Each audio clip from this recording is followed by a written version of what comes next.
Metal detector circuit. Nilphamari সরকারি technical school ও college Nilphamari. Metal detector সার্কিটে তিনটি প্রধান অংশ রয়েছে: LC circuit, proximity sensor, output LED এবং বুজার। কয়েল এবং ক্যাপাসিটর C1 যা সমান্তরালভাবে সংযুক্ত এলসি সার্কিট গঠন করবে। প্রক্সিমিটি সেন্সর এই এলসি সার্কিট দ্বারা ট্রিগার করা হয় যদি কোনো ধাতু শনাক্ত করা হয়।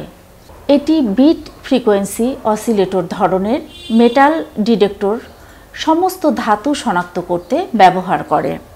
আমার নাম ধরণী রায় শুভ, আমার পাশে রয়েছে মনোজিৎ রায় এবং শ্রাবণ রায়।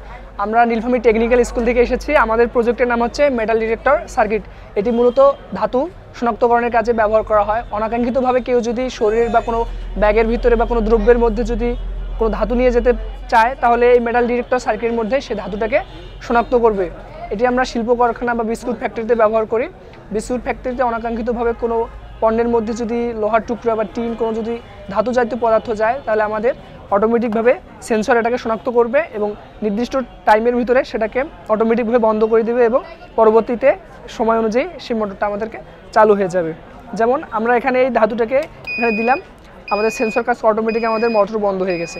তারপর নির্দিষ্ট সময়ের পর আমাদের মোটর অটোমেটিকভাবে চালু হয়ে যাবে।